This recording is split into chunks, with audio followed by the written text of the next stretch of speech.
Yesterday they showed an Arab country can administer an election that's well run, that gives people an opportunity to choose their own destiny, that an Arab country can create a new reality for their people and give an example for others. This was a very complicated election, which is part of why it's taking so long to count up all the votes. There were more than 60 political parties competing, thousands of independent candidates, and some of the ballots had as many as 95 choices that voters could decide upon, which is remarkable in a country that was ruled for so many years by a single political party. There are more than 217 seats up for grabs in a future National Constituent Assembly. It'll be charged with writing up an entirely new constitution and probably laying down the framework for a post-dictatorial government here. The results aren't out, the final results, but preliminary indicators suggest that the once banned moderate Islamist Ennahda party probably won first place. Not quite enough, though, many people are telling us, for an outright majority, which suggests it'll probably have to form some kind of coalition with at least one other secular political party to try to get any consensus on future government or drafts of the Constitution. That's likely to provide some comfort to secular Tunisians, as well as many women who are concerned that the rise of an Islamist party could lead to future possible restrictions on their secular lifestyles and women's rights. Kenya is on edge after 2 attacks in Nairobi, which killed at least 1 person and injured 20 others. The explosions happened at a crowded bus station and a busy nightclub. There are concerns that the attacks are the work of the Al-Shabaab insurgents from Somalia. The Nairobi government has sent troops into Somalia to pursue the militants after recent abductions of tourists and aid workers in Kenya. David Mackenzie is in Kenya and he now tells us more. Certainly the Kenyan government and the Kenyan police are piecing together the evidence from these 2 disturbing attacks that happened just hours after each other, within blocks from each other. The first one very early on Monday morning at a small nightclub in downtown Nairobi, where apparently somebody threw a grenade into a crowded nightclub, injuring around 14 people, according to the Kenyan Red Cross. And then much later that evening at a bus station nearby, a busy bus station that often has regional buses from here and to neighboring Uganda and other countries. Again, it seems like a grenade attack, according to the Kenyan police. 1 killed and scores injured. Both events are put in the context of the recent incursions of Kenya into Somalia to take on Al-Shabaab, the Al-Qaeda-linked militant group. So certainly the question marks will be whether Al-Shabaab was responsible for this. Certainly publicly, Kenyan officials are not saying concretely whether the militant group, which has links to Al-Qaeda, is responsible, but the suspicions and the evidence points, it seems, in that direction. Manita? You're concerned, David, that this is the start of a more concerted and directed campaign, a violent campaign?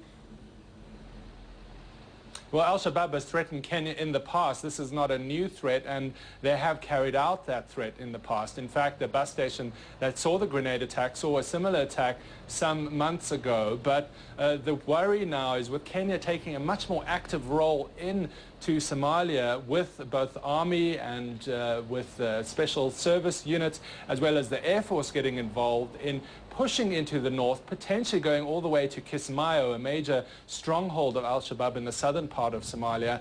The worry is that this will be seen as a direct threat, obviously, to Al-Shabaab, and that Al-Shabaab will retaliate by hitting soft targets here in Kenya. There is an overall understanding that this militant group has weakened massively in the last 6 to 8 months. They withdrew from most of Mogadishu, the capital, some months ago, and certainly their funding has dried up to a large degree because of successful actions against Al-Qaeda, which was often supporting them. The worry now is whether this will lead to more attacks on soft targets, as I said. We'll go for another short break. The news continues right after.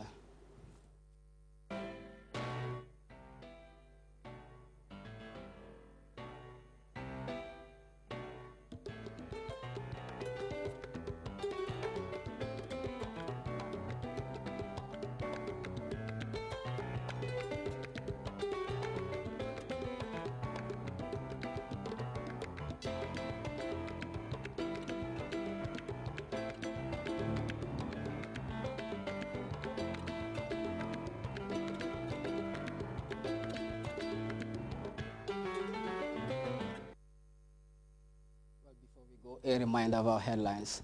Thousands of the fish species called sardinella and sard have been on the banks of the creek along Old Cape Road. The National Environment Agency is saying the cause has not been established. Human rights activists and defenders meeting in Banjul are calling for the domestication and implementation of charters that have a bearing on the entrenchment of peace in Africa. 2 explosions have rocked the Kenyan capital, Nairobi, killing at least 1 person and leaving numerous others with injuries. And authorities in Libya have finally laid the former strongman to rest, but the controversial circumstances surrounding his death are just not willing to die down. You can also follow that story and other GRTS programs live on our website at www.grts.gm. There you can also monitor GRTS Radio Live. That does it for this edition of the news. Do stay with GRTS and enjoy the rest of our programs. Bye-bye.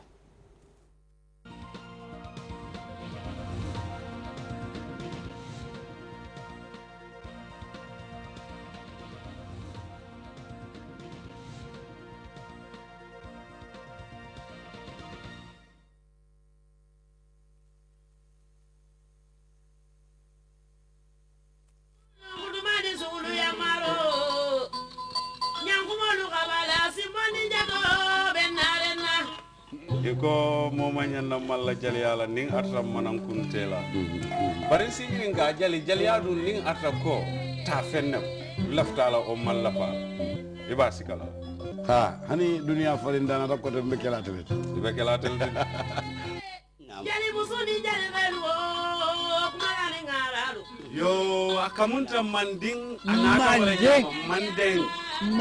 mandinga countu alinga denjang nga denjang fodi e sunya rokede ni manjali yake kila la ngara walu ni su nam e jali barko ni barakanta ya nyoso do nyaadi le barko kasande foye wulula batu ye wulula fulo batu ye silenya ni ko kar wuliyata ja hanna mandi e jele to kar wuliyata ibe barko le sanka barko e ñu harjo la ju farfoti lo kon domba harjo kumbota kay ko to barkanda da kay hani aka nte danate aka me dundu lalo aka nte barko buka dun kuma be bawo dunya biri ya nyininka ikan dunya tela dimbal be siala de bari ti amire le wo dimbal kono ibe balondi la nyaadi le ibe mananku na nyaadi le kad ko fodol ci so mi yalo koy be so la